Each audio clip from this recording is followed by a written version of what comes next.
searching for this all my life. You're just my type. I've been looking for a boy who can treat me right. Your dark hair, because eyes so bright. Hello, and welcome back to Scheananigans and another episode of Scheana Spills. You all sent in a lot of questions. I'm going to try to get through as many of these as I can. I tend to get out of breath when I do these episodes because I'm just talking to myself. It's already been a big week. I just left set. I am filming my very first scripted project in a while, which is so fun because Brock and I actually booked a couples role on Lopez versus Lopez. We get to play a space engineer and a surgeon, and I'm so excited. But this role came while we're in between a move, preparing for the reunion, binging all of the Vanderpump Rules episodes. So it's been a week, but it's been a very exciting week, and I can't wait to get into some shenanigans with you guys. I saw a lot of comments about Ariana stuff, so I kind of wanted to start with that based on this week's episode. Do you regret your comment about Ariana being your backup dancer? I literally meant this as a joke. I did not mean shade. I feel like often at times when I tend to be self-deprecating, it's not received well. It doesn't land. And I always look for opportunities where the show can do flashbacks.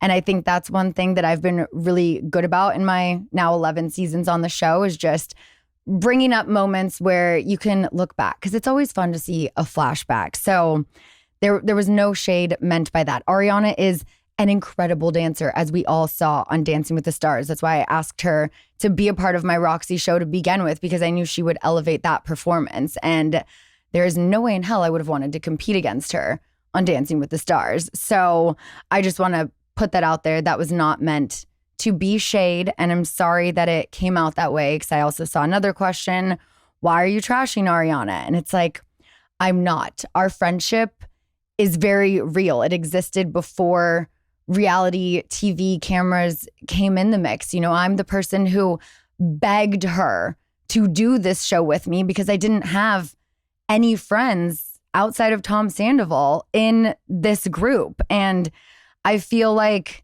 way past the reality show and the cameras one day, our friendship is always going to exist. She is family. She is Auntie Unicorn. And yeah, I think this season, I know because I've now seen so many episodes this week preparing for the reunion, you're going to see in the upcoming weeks how we navigate some of those bumps in the road. So stay tuned, but her and I are good. We've always been good. It's just, you know, trying to figure out this whole world that we're in and how to coexist with people who she no longer wants in her life. So it's been challenging, but we're getting through it. Do you regret your Dancing with the Stars comment? Look, to save myself the embarrassment, sure. But that was my genuine emotion in the moment. And as cringe as I might be sometimes, I don't ever regret sharing. That is literally my job here. I feel like this season, I was priding myself on trying to be the most open and honest version of myself, even if at times the audience may not agree with me, if people think I should be acting one way and I'm acting another, putting arguments with my husband on camera. I mean, I went way out of my comfort zone this season, and I'm hoping that y'all can show me some grace and just understand that a lot of the things that we're navigating are relatable, and I'm putting it all out there because I hope that it helps people who have gone through similar things. But yeah, I felt like in that moment, knowing that other people knew about Dancing with the Stars and I was one of the last to find out, it just hurt my feelings. Because if there was an NDA, but other people knew, then why didn't I know? Does that mean you don't trust me anymore? And I just felt really hurt in that moment because I used to be the person she would tell everything to first. So that's how I felt. But looking back, yeah, I wish we could have just skipped over all of that, because the next question is, how do you feel about the backlash you've been receiving recently? Do you get tired of it seeming like people are just determined to misunderstand you? How do you remain so strong with all of the criticism on social media? At the end of the day, I mean, it's just noise. And now that I'm a mom, I feel like I can't live in that noise. I need to create peace within myself so that my daughter isn't living in that noise. And you'll see a bit of that, I think, this week and next week with Lala as well, just trying to create that peace. And I think her and I have been able to get to such a close place in our friendship because our values are really aligned and we just really get each other. And having our kids grow up with moms and just parents, you know, who can try to center themselves and have as much peace as possible is really important to both of us. So that's what I've been trying to do. And hopefully I'm doing a good job in just being a version of myself that my daughter is proud of. That is my ultimate goal at the end of the day. How are you and Ariana, since you said you don't hear from her that much? Look, girl is booked and busy. She's on Broadway, and I know it's not just me. So I'm not taking it personal that I don't hear from her as much. If I check in, I usually will hear back. And if I don't, I know it's because she's busy. I try to message at a time when I know she's maybe not rehearsing or doing her show and whatnot, but she's busy and it's not just me. So yeah, I can't imagine. I mean, I did a show in Vegas and she's on freaking Broadway. So yeah, I'm not taking offense to that, but I'm just so proud of her. And I honestly cannot wait to go back and see that show again because I know Brock really wants to see it as well.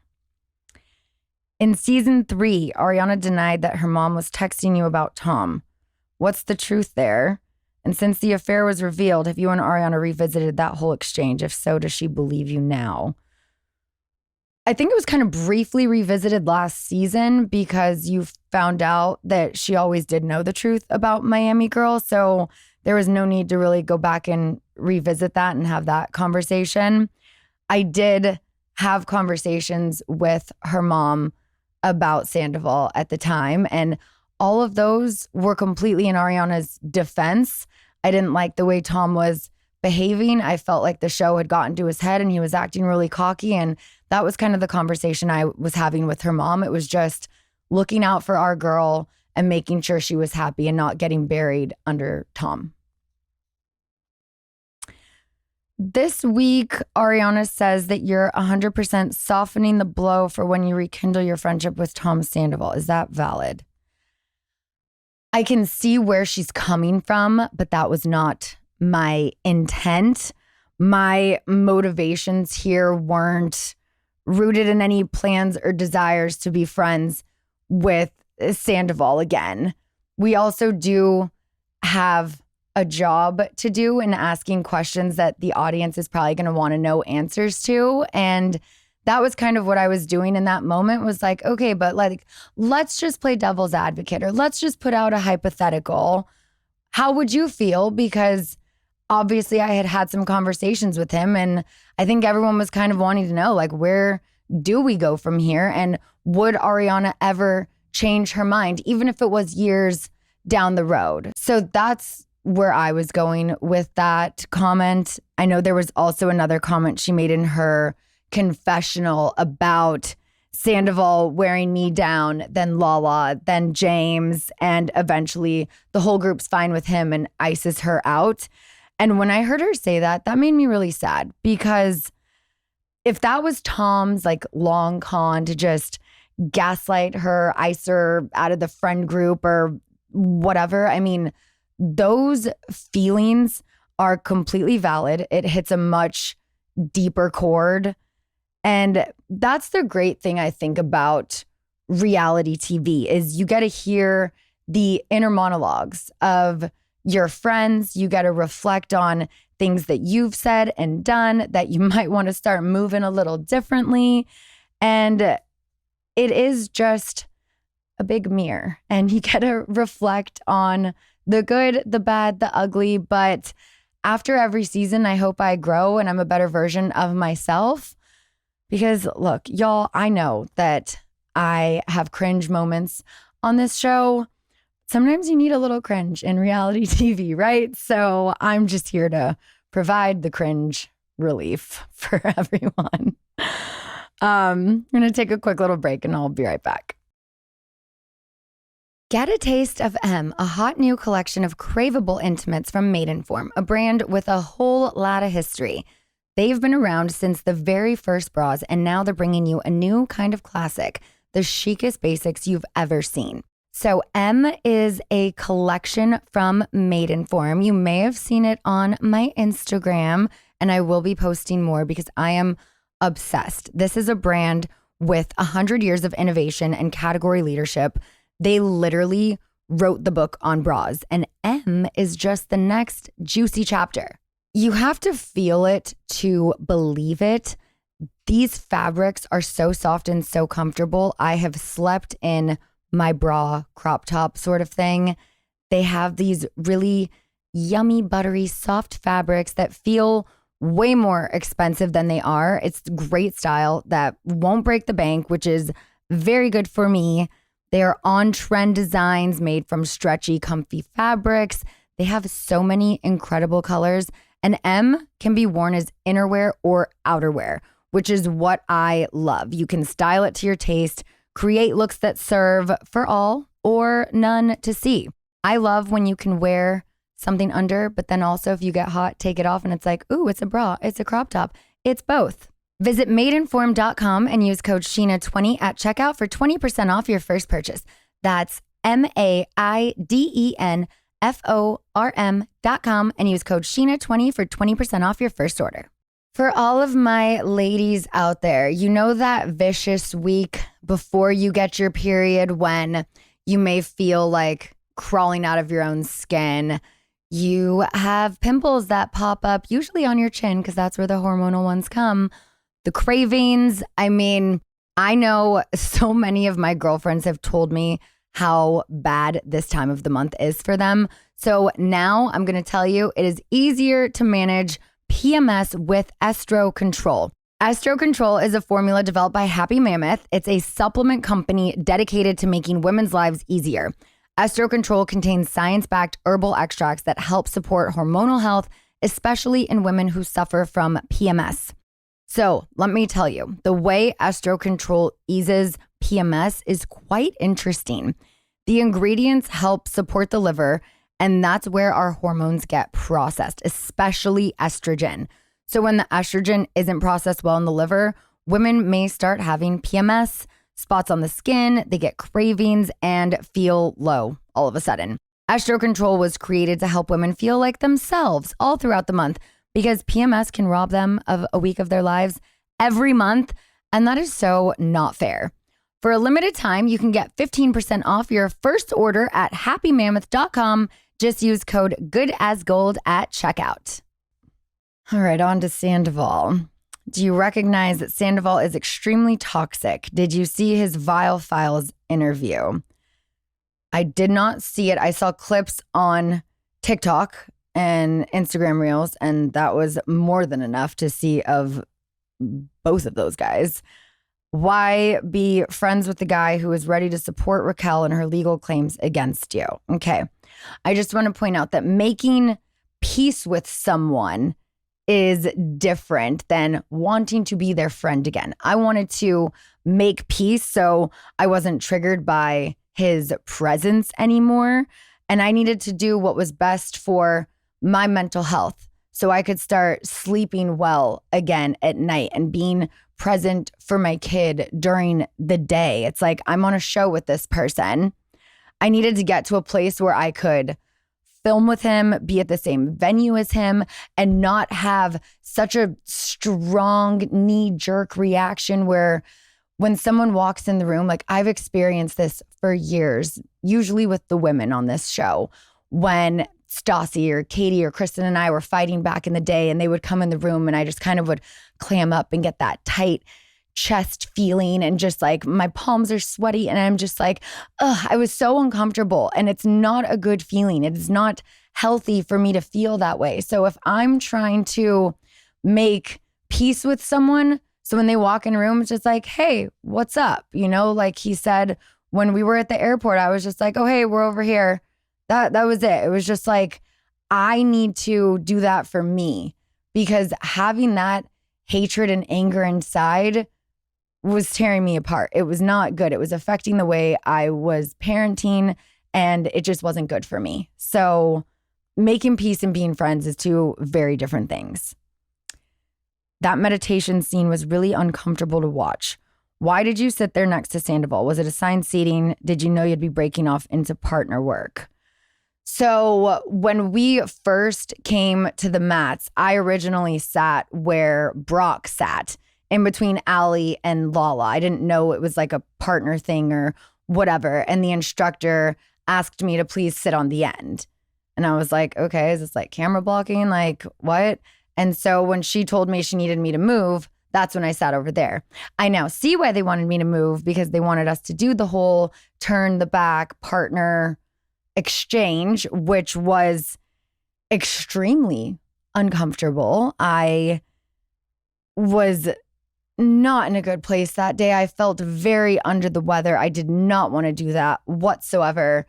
But I also was like, look, you got a job to do, and this is your job today. So suck it up and try to get through this. And maybe there can be some healing on the other side of this. It felt very manipulative when the meditation guide made you look Sandoval in the face and imagine it would be the last time you ever saw him. How did you feel about that? Did you feel uncomfortable being forced to participate in that? Yes, that felt extremely uncomfortable. That was the moment when she was saying that and we're looking in each other's eyes and he started crying.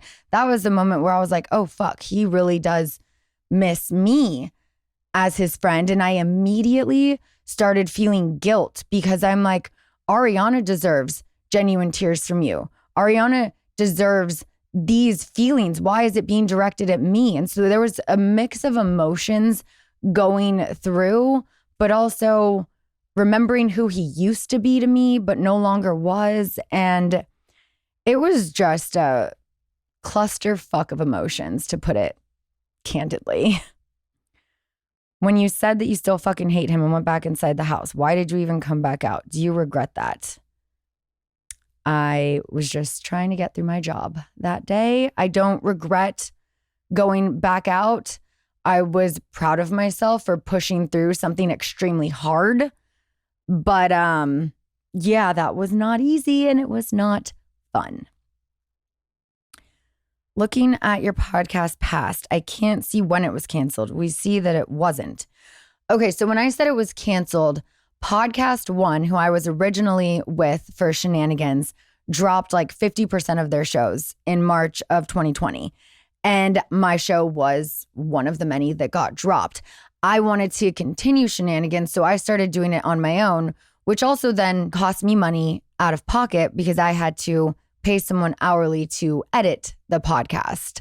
I don't do any editing at all. So as much as I still wanted to put the show out, I'm like, okay, cool. Now I have to get someone who can do this for me and upload it and all of that. So we did it on our own for a bit. I put it on Patreon for a bit. So the podcast has always been there. I just wasn't with the company. Therefore, I was making $0 in ad revenue. So that job on top of the show being on pause for almost 2 years, 0 brand deals were coming in during that time. And if you guys have heard Kristen Doty's podcast, I know she explains a little more about her position she was in on the show at the time. So take with that what you want. But I just wasn't in a good financial position after season 8, and I had bills to take care of, and Tom did help both Kristen and I out. I know she declined it at the time. I did accept it, and I said, I'm going to pay you back. And he's like, no, you're not. I'm never accepting you to pay me back. And I was like, okay, then I'm going to do something really cool for you. And that year, you actually never even saw it on the show. His whole birthday party, season 9, was completely cut. We did this Western themed birthday. And I got him this crystal. It was like a Swarovski crystal replica, something or another. Maybe it wasn't Swarovski. Those were the real ones. Whatever it was. It was very expensive motorcycle helmet that was a replica of something that Post Malone wore. And I was in a better position at that time. And I got him this as a birthday gift because he was like, I'm not taking the money back. And then Brock was like, I want to build you an axe throwing yard. And so we were trying to just do fun things that equaled the amount of money he gave us because he refused to take it back because that was just who he was to us back then. But why were you so broke during the pandemic? Yeah, I think I just explained that. Okay, from Ariana to Tom to Katie. How are you and Katie? So we're in a good place. We, as much as I'm seeing now her inner monologue and everything she says about me on the show, her and I didn't really have any negative exchanges this season. I felt like we were pretty solid throughout. We also just filmed something really fun together that I believe will be out in April, and I can't wait for y'all to see that. I was at her very intimate, close friends Christmas party at her birthday dinner with only like 7 other people. So, I mean, I think her and I are in a good place. Okay, thoughts on Katie calling you a male sympathizer. So I'm not going to lie.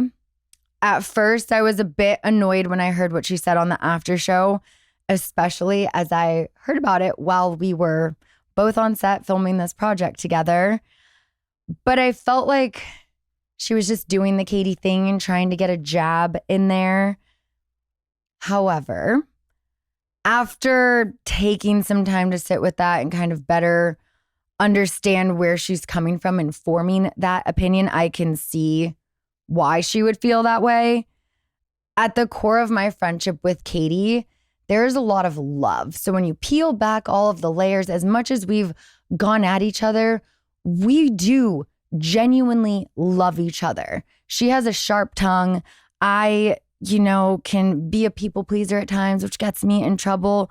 But the issue is, I think that those layers have been built up from negative experiences we've had with each other over the 12 years of our friendship.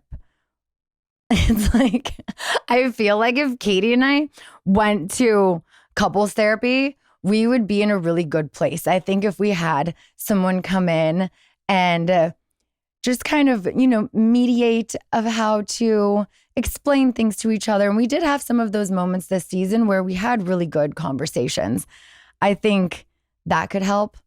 I also think Katie has always been triggered by my closeness to Tom Sandoval, who she has always had a bad relationship with. She's never really liked him from day one. So I think that my closeness with Sandoval is also largely built on who he was for me and how he was there for me when all of the girls in this group bullied me in the beginning. It was like Tom was the only person who was nice to me when this show started, which is why I begged Ariana to do the show, because I was like, girl, I'm about to lose my job if you don't come on this show because I have no one to film with.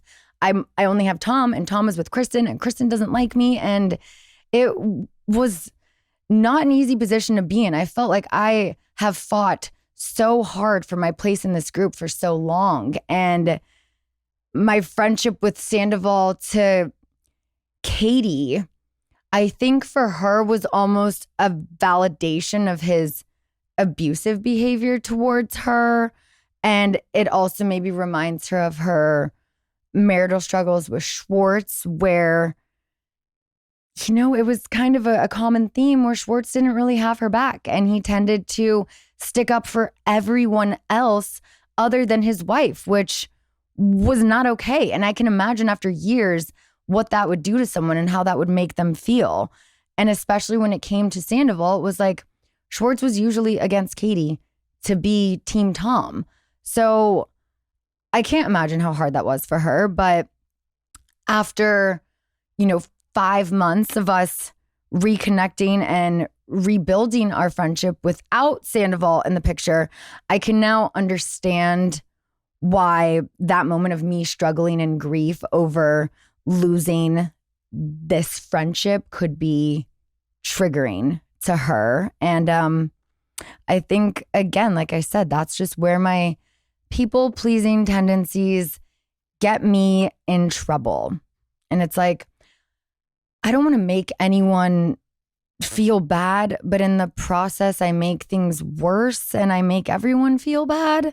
That's never my intention, and I am working on that. I think it's hard to rewire our brains to undo decades of patterned behavior. And I know I will not have a perfect record moving forward, but to all the people out there, I want you to know I do recognize it. I am actively working on this, and I'm also actively working on rewiring my brain through EMDR therapy.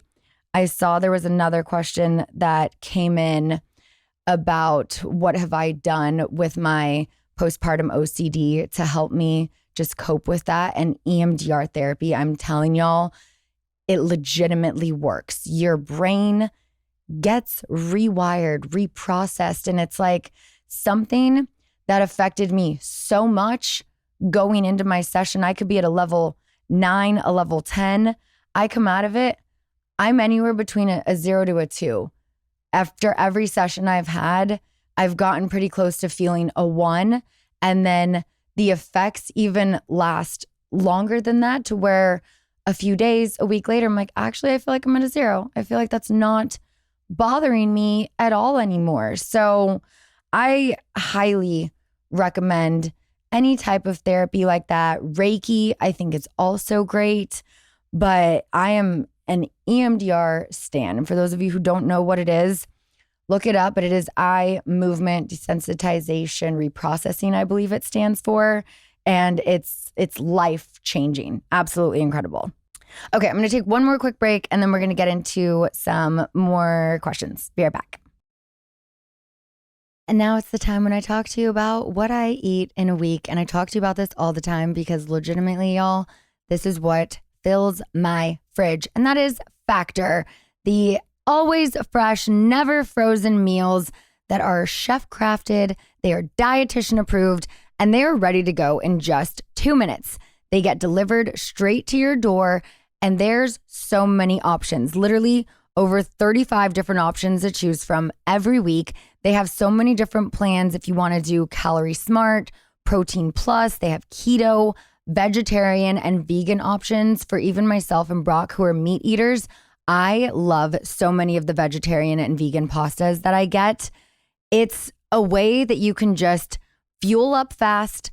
Factor has restaurant quality meals that are ready to heat and eat whenever you are. For all of my busy people out there, whether you're a parent, you're just working, or you're just on the go all of the time, there's so many options for you outside of the meals. They have smoothies, they have wellness shots, and it's no prep, no mess. It makes figuring out what we're going to do for breakfast, lunch, and dinner so much easier. Factor is the perfect solution if you're looking for fast, premium options with no cooking required. Sign up and save. We've done the math, and Factor is actually less expensive than takeout, and every meal, like I said, is dietitian approved to be nutritious and delicious. Head to factormeals.com/goodasgold50 and use code goodasgold50 to get 50% off. That's code goodasgold50 at factormeals.com/goodasgold50 to get 50% off. And also for all of my busy parents out there who are looking for some fun things to do with their kids that are easy and don't require too much thinking on your own, KiwiCo does that for you. They deliver seriously fun learning projects for kids of all ages. So many activities ranging from what's great for an infant to preschoolers to teens and beyond. Each month, kids receive crates packed with engaging hands-on activities designed to introduce them to exciting science, technology, and art concepts. There's always something new for kids to discover. And that's what I love about KiwiCo. As someone who has not always been the most creative, artsy person, this is perfect for me. The instructions are easy. The projects are fun. I love doing them with Summer. It's our little bit of quality time we get each time we get a new crate delivered to our door. It takes me back to childhood too. I felt like I wasn't a super crafty kid, and this is just a fun project to do with Summer. Always something new where they can discover real science, technology, engineering, art, different math concepts. And it's just a lot of fun hands-on projects that come, like I said, delivered to your door every month. Each crate is designed by real experts and, most importantly, tested by kids to ensure that every experience is age-appropriate, engaging, and seriously fun. Redefine learning with play. Explore projects that build confidence and problem-solving skills with KiwiCo. Get 50% off your first month on any crate line at KiwiCo.com with promo code HONEY. That's 50% off your first month at KiwiCo.com, promo code HONEY. And we're back with some more fun questions. If VPR hadn't been successful, where would you be? What would you do? Well, considering I was just on set of a scripted sitcom with a live audience this week, I feel like that's where I would be. I would be hosting. And those are still things that I want to do. I want to continue the success on Vanderpump Rules as long as I can. But getting to do acting on top of Vanderpump Rules, throw in some hosting in the future, that is where I think I would have been, and I think I still will be. How are you feeling going into the reunion? I still have a few episodes to binge tonight before we film, but I don't know. Honestly, I feel like I'm always feeling good about going in, but I'm also at the same time feeling nervous about going in and feeling anxious. But then I'm like, no, I feel good because I'm in a good place. I'm in a good place with the girls. But then you hear everything everyone says, and then you watch the after show, and I'm like, shit, are you mad at me? Like, we just had dinner last night. I thought we were good. So yeah, I can only, show up, tell my truth, do my best, and hope for the best. So yeah, that's how I'm feeling. What's something good you took away from filming this season?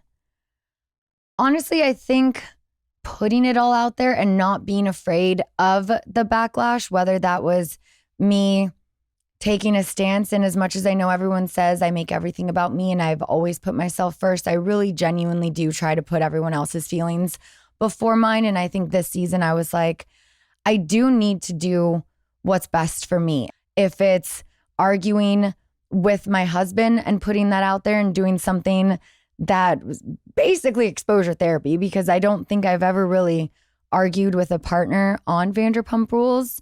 I think just trying to be the most open and authentic version of myself and dealing with the backlash is what I took away. Just being true to myself. And, people want to say whatever they want to say about my music, and I can't sing, but it's like, okay, I'm still doing something I enjoy doing and something that my daughter is so proud to watch me do. She loves my songs. She loves to see me perform. She loves to dance with me. And at the end of the day, that means more to me than what some trolls on the internet have to say. Hence my song Sweet and Sour for all of the trolls and mean girls out there. You can stream it now on Spotify, download it on Apple Music, and more songs to come. Sorry, not sorry.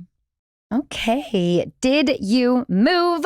Yes, this week we moved. Shout out to Roadway Moving. They were incredible. I've had several friends move with them, and they just made everything so easy, packed it all, did it all. So yes, in the new house officially this week. It was bye-bye to the West Side, which was honestly really sad. I've been close to the beach since 2018.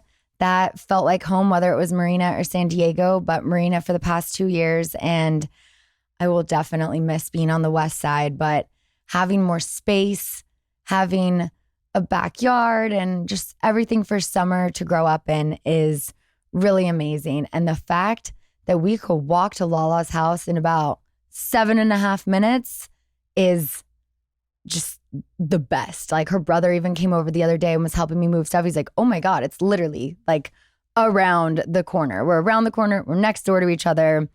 for our daughters to get to grow up together and go to school together, which was our dream when they were born. But one of those things that you don't know if it's actually going to happen. Are you going to choose to settle down in the same city? I was very anti-Valley, but the fact that we're actually doing it, I'm so happy. Which exes that we know do you still talk to? So I try not to keep in close contact with my exes. Max and I are still friends. We've always been friends. Him and Brock actually even knew each other back in San Diego before I met Brock. You will see a little bit more of the Max of it all later this season. I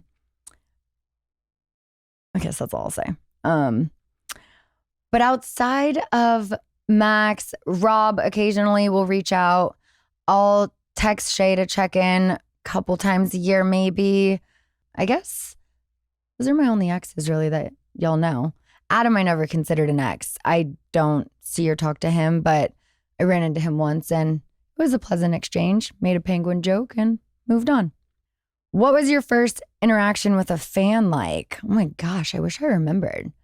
I think it might have been when we were in New York for Watch What Happens Live and we got recognized for the first time. That was kind of wild because I remember we were sitting at a cafe, myself, Stassi, Jax, and Sandoval, and someone came up to us. And I remember that day I hit 10K on Instagram, which was wild. And Jax, Stassi, and Sandoval weren't at 10K yet. Obviously, everyone has, just completely grown since then. But that was around the first time I can remember an interaction with a fan. Yeah, wow. I can't believe how long this show has been on. That's just wild. And so blessed to still be able to do this and so thankful for all of you for following us on this journey since I hit that 10K. It's been really incredible to just be able to live our lives and put it all out there for your entertainment, but also hopefully for you to relate to. How do you feel about Raquel's podcast promo showing clips of you talking about Tom Sandoval? I did hear about that, Good on her. I heard it was her passion project. She spent like 2 days on. I just want to say thank you for the views. And if that's part of her healing journey and doing things like this, help her heal and move forward, then I wish her the best. I really do. I think everyone deserves to have their voice heard on whatever platform they may be. And if this is her way of healing, like I said, then, more power to her. And again, thank you for all the views. Do you see yourself leaving reality TV in the next couple of years to pursue other career goals? No, I want to be Garcelle and I want to do it all.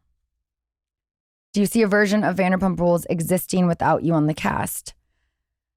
Sure. I mean, I've thought about this before. After I had Summer and the show came back for season 9, I definitely wasn't like 100%, oh my God, I can't wait to come back. It was a lot of discussions of, is this what we want for our family? We've figured out how to get by without the show for a year and a half, almost 2 years. So is this really what I want to do? And after a lot of thought and a lot of conversations, we decided that, yeah, this is something we want to do. I enjoy doing, and I hope to do it for many years to come. It doesn't necessarily have to be Vanderpump Rules, I mean, that show can exist without any one of us except Lisa Vanderpump because it is Vanderpump Rules, but that's where there's the Valley, I mean, the show can go on without any individual person. I hope it never goes on without me because I love what I do, but at the end of the day, it's not my show. It's Lisa's. So thank you guys so much for sending in all of your questions. I hope you continue to enjoy the season and show me some grace. I need to finish prepping for the reunion, go get my nails done. We're going to go a little shorter this year, not so I can make a fist, but because I'm just going to switch it up. So thank you guys so much for listening and for watching. And we will be back next week with Janet from the Valley. Bye.